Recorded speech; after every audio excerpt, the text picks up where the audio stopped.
Good evening, everyone, and welcome to this author interaction organized by the NLF Reading Challenge 2021. My name is Janvi, and I'm a reading specialist at Neev Academy. We are very excited to be here and hope you are too. The NLF Reading Challenge is a 6-month-long reading event from January to June 2021 for students aged between 10 to 13 years of age. It's open to participants on the competitive and the non-competitive tracks. And we have students from across the country participating in this challenge. In addition to fun book-based activities and regular author interactions, the challenge will conclude with students having a quiz competition, and the best 3 teams win gold, silver, and bronze engraved trophies respectively, certificates of achievement, and a great set of books. Before we dive into this interaction, I would like to point out that this interaction being a webinar, we will not be able to respond if you raise your virtual hands.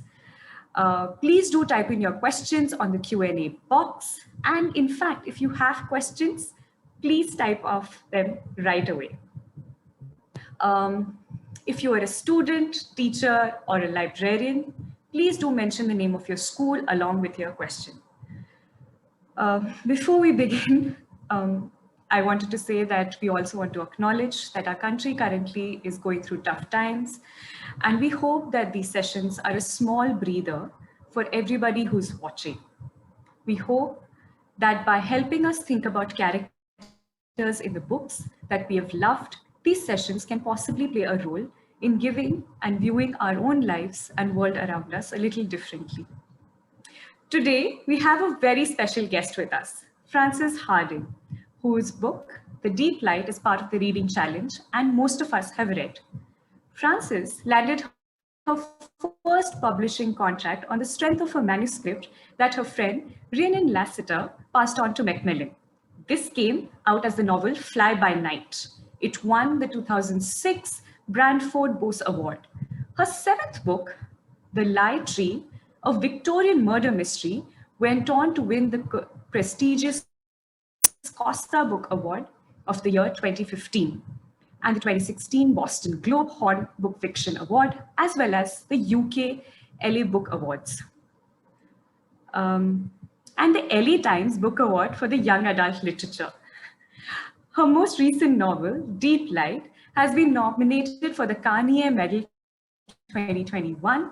Frances has been nominated also for the 2021 Astrid Lindgren Memorial Award for her rich contribution in children's literature. Thank you so much, Frances, for joining us. We welcome you to have with us today. Hello. Thank you very much for inviting me. It's lovely. I would like to request whether you would like to read a bit from the book and take us deep into Deeplight. Certainly. I'm going to read the prologue, which gives a little bit of a sense of the setting of the book, and I should imagine a lot of you have already read that.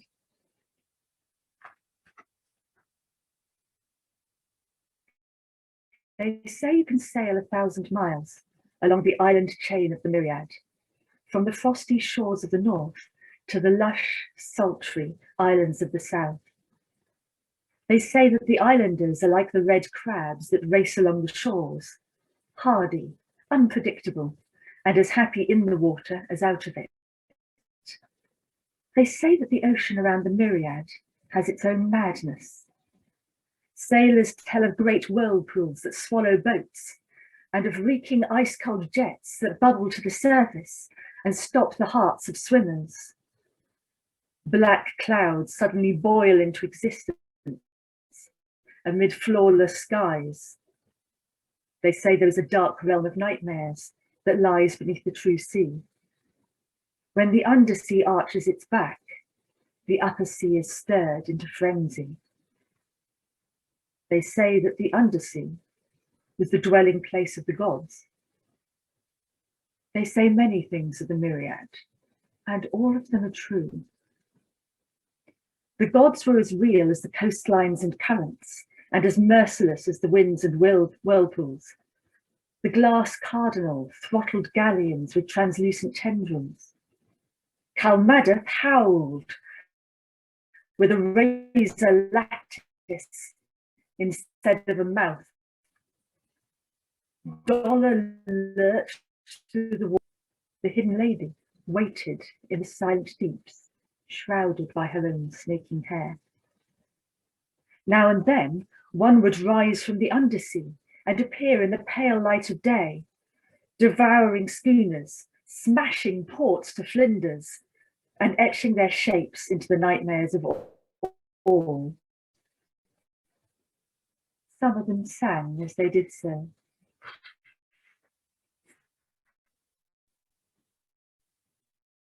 For centuries, the gods ruled the myriad through islands as a territory. Human sacrifices were hurled into the waters to appease them, and every boat was painted with pleading eyes to entreat their mercy. They were served, feared, and adored. Then, without warning, the gods turned on each other. It took barely a week for them to tear one another apart, a week of tidal waves and destruction. Many hundreds of islanders, no living gods remained, only vast corpses rolling in the deep. Even 30 years after this cataclysm, nobody knows why it happened. The gods are still mysterious, though the fear of them is slowly waning. They say that a coin-sized scrap of dead god can make your fortune if the powers it possesses are strange and rare enough, and if you are brave enough to die for them. That is also true. That was lovely. I could go on listening to you and not want to come on. It was similar. The feeling was similar while I was reading the book as well. I could just go on with it. To dive into one of our questions, you've spoken about how hard was to trace where the idea of the book comes from, and this is something that all our students and all our listeners always ask us, that where lies the inspiration for this book? Where did you first imagine that Mairead will be placed, and this entire interaction between the characters, from your inspiration to plotline? How did it all develop for you? How did it go into the planning of the book? Well, it's often not a matter of nice, easy, clean steps that I can chart out. It tends to be a bit more messy than that. But usually when I'm writing a book, there are one or two ideas or half ideas that have been hanging around in my head for some time. So, for example, I'm a scuba diver, and some of my diving experiences certainly fed into my notions of the myriad.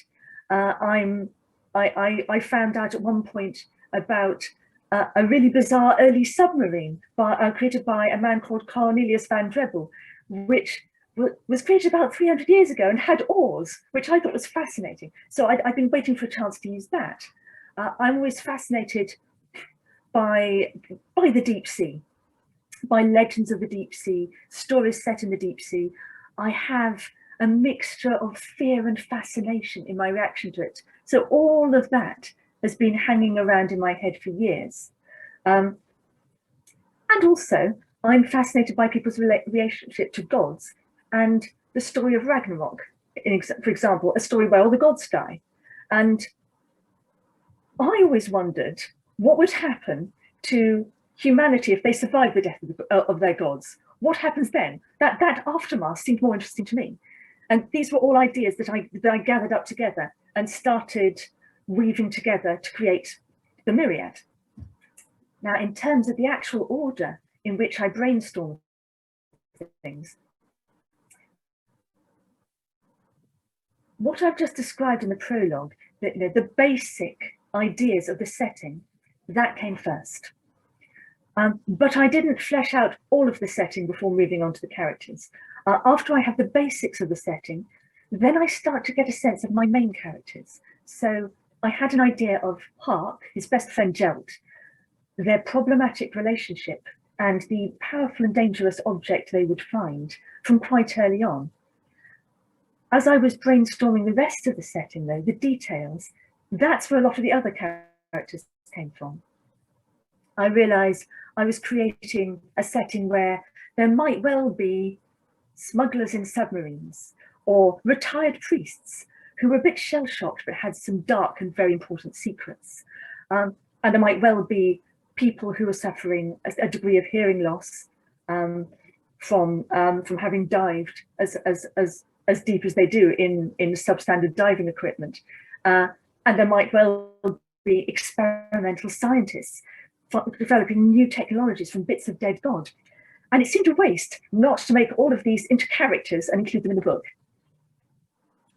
Thank you so much. That's absolutely detailed. In fact, connecting to this, it's not just the characters, but also how you've imagined the gods, that they're flawed, they stumble upon, they become too big for their boots, and that kind of a connect from bringing the myths to a modern time and adapting. Was it something that was you were attempting to, or is it something that you genuinely enjoy doing as while you weave the story?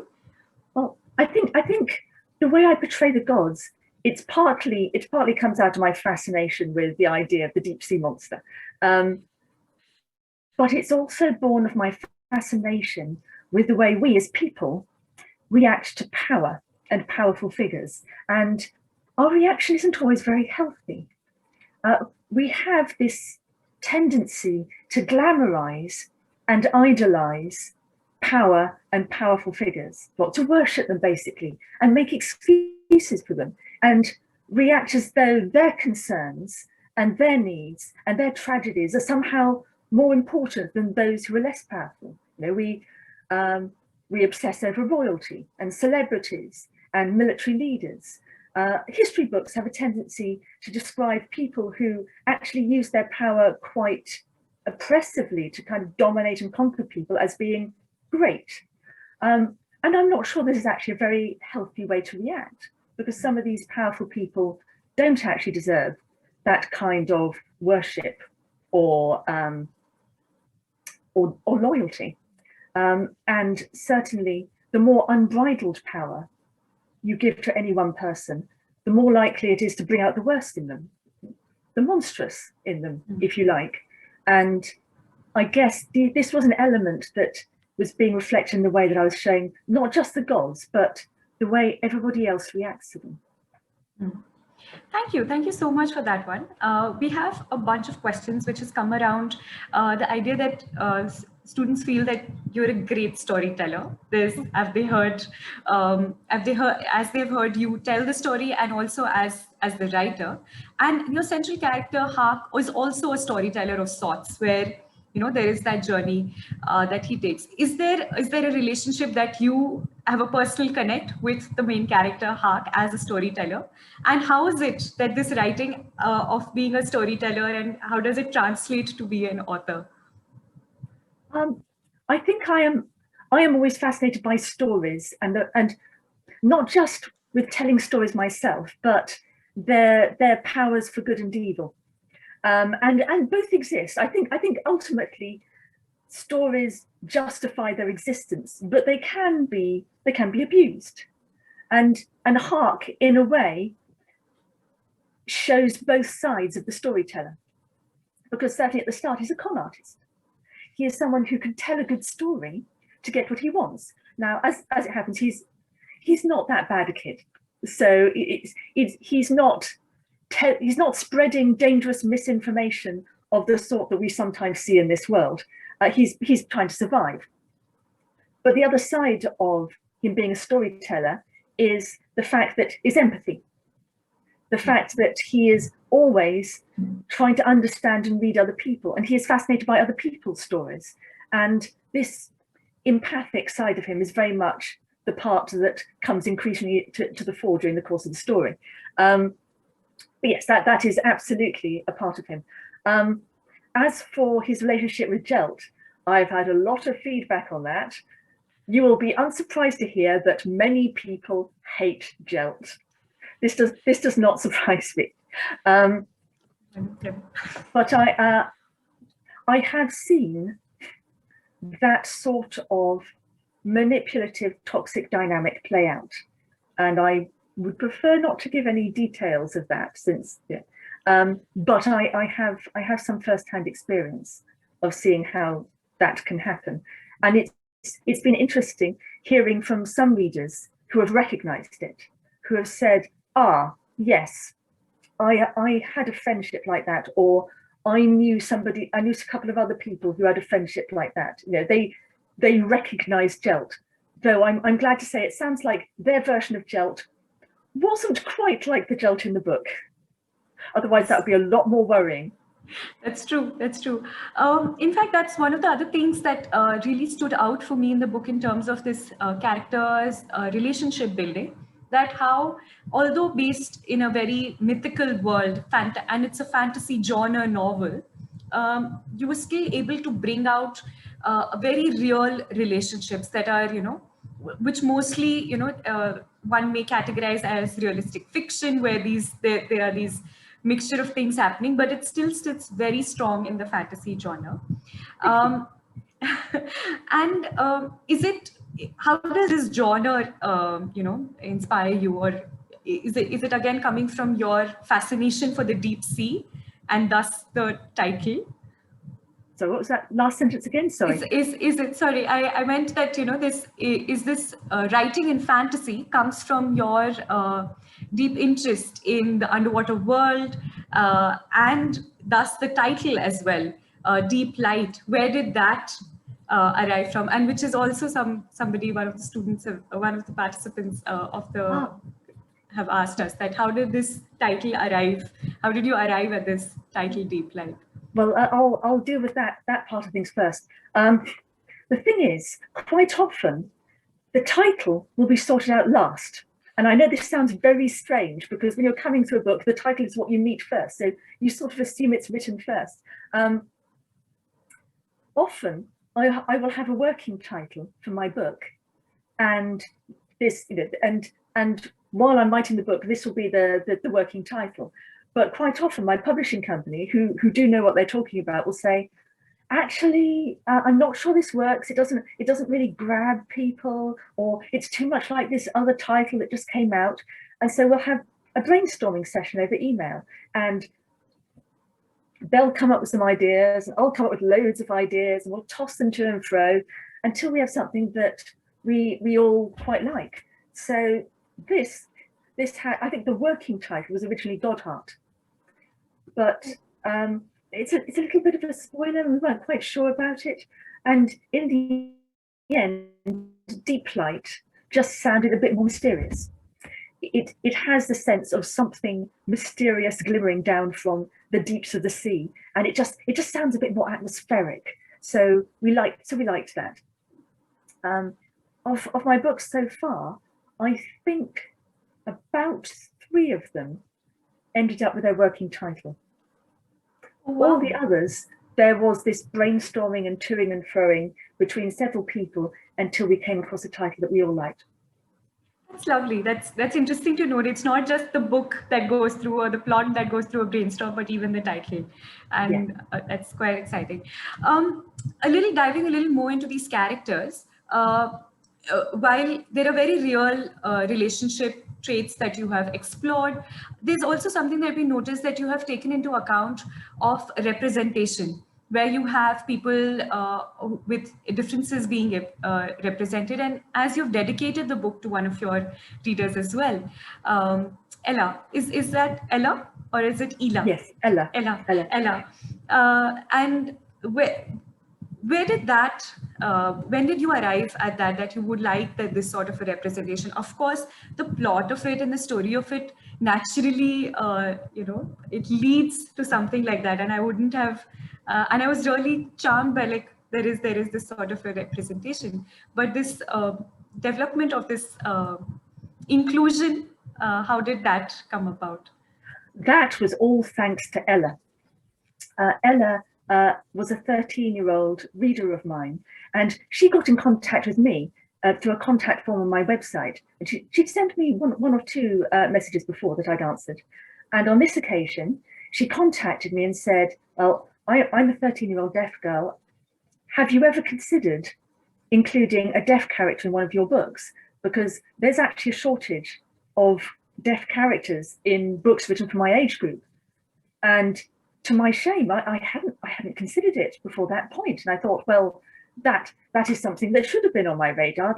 And so I was thinking, okay, so maybe in a future book, I will try and find, I've mostly planned out this book, but maybe in a future book, I'll think of a way of working in a deaf character. And then I looked at the book I was planning and thought, wait a minute, all these characters are going down into the deep sea with very dangerous equipments and ropey, rickety submarines. They're going to be susceptible to all kinds of pressure changes and injuries of that sort. A lot of them are probably actually going to have damages to their eardrums. So not only is it quite likely that I can work in a character who has partial or total hearing loss, but actually there might quite well be lots of them.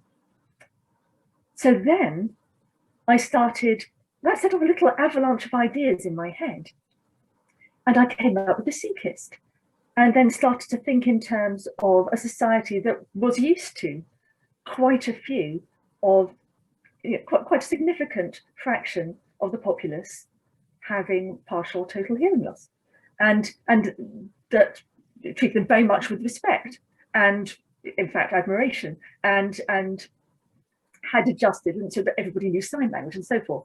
And I ended up emailing back to Ella and saying, this is an excellent idea. You offered to help me if I ever did create a deaf character. Can I take you up on that? Would you like to be my expert consultant? And she said yes, and she was brilliant. While I was writing the book, I kept sending her big emails with loads of questions, and she sent back fascinating answers, lots of which went into the book. And the Youth Advisory Board of the National Deaf Children's Society were also really useful. That is a board made up entirely of deaf teenagers. So they got a secret, sneak explanation of the book before pretty much anyone else except my editor. Now I had to swear them to secrecy, and then I sent them this description of the background and the plot, and and Selfin, this significant character in the book, who is also deaf. And they had a big brainstorming session and sent me lots of feedback and suggestions, which was really useful. So that's why the book is dedicated to Ella and the members of the Youth Advisory Board, because they were all great.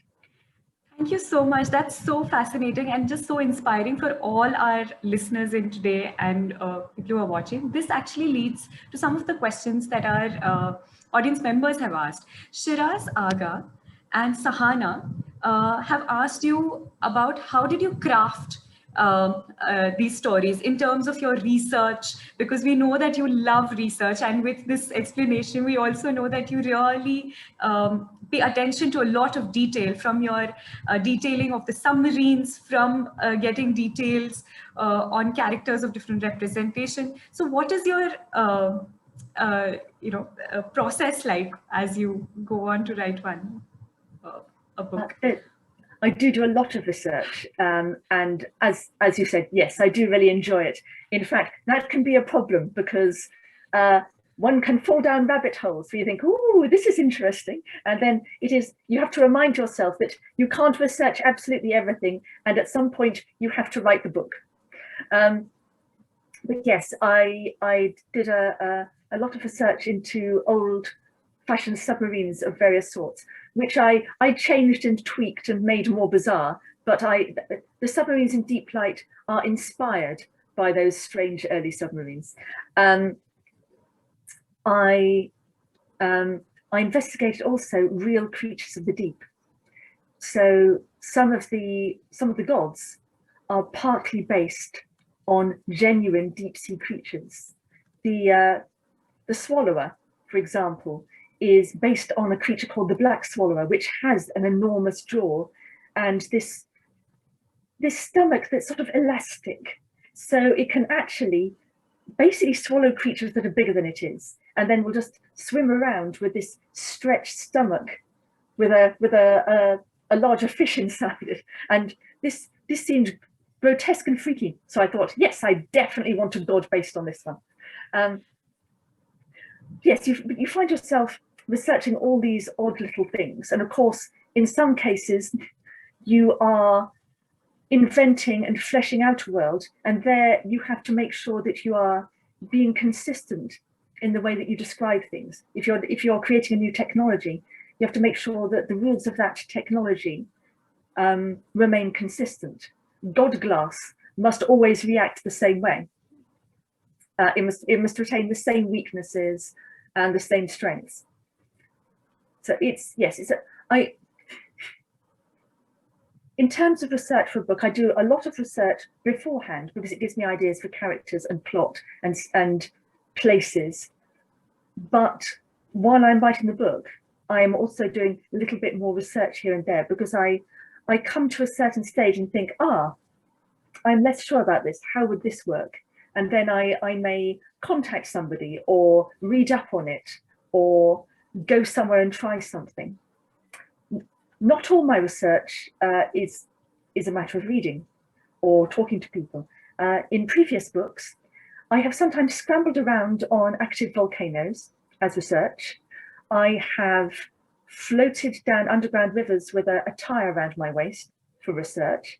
And I have been on a one-day cheese making course for research. That's fascinating. This actually leads to another question that Amanpreet Kaur from Seth MR Jaipuria School asks us, that what would you say is your interesting writing quirk? We already know your research quirks. Is there a writing quirk that you have? I have some writing quirk that I know I need to stop, which is I really like description. I love language. I like playing with language. In fact, I like it a bit too much. So I put in too many metaphors. I make my descriptions too colourful, and I need somebody else like my editor come through with a big pen and cross lots of things out. I like weirdness. You may have noticed this. I like things that are strange enough to make me smile, but also have a certain emotional power, and I like combining words in surprising ways, so that it's like banging rocks together until you get sparks. Sometimes when you combine words together in ways that people were not expecting, then you get new effects and new feelings and new ideas from them that you otherwise wouldn't. Yeah, thank you. Thank you so much. We are almost on time, and we have one last question that we ask all our authors. If there was a shelf of books that helped you make you what you are today, what would those titles be on that shelf? I think a lot of them would be books that I read as a child. So I think Alice in Wonderland, because when I was very young, I think it got me hooked on weirdness. I think probably the Darkest Rise series by Susan Cooper, Ellador by Alan Garner, definitely Watership Down by Richard Adams. It was my first epic saga, even though it does have a lot of bunnies in it. I think You Remember Me by Nicholas Fisk, who was the writer who got me into science fiction. Smith by Leon Garfield, who was the person that got me hooked on historical fiction. And probably Douglas Adams' The Hitchhiker's Guide to the Galaxy, which had a strong effect on my sense of humor. I have quite a dark and weird sense of humor. There are many more books I could name, but those are just some of them that spring immediately to mind. Thank you so much. It's been such a pleasure hearing you. As it was reading the book, it's extremely colorful, not just in words, but it also in the way it has been illustrated. Thank you so much for coming on board and having this session with us. Thank you. Thank you very much for having me. Okay, bye. for audience at home, we have our next session on May 14th, Friday, with Cordis Palnado. It's a book that, again, part of the reading challenge everyone would have read. Please join us on Friday. Till then, keep safe and stay healthy. And happy reading.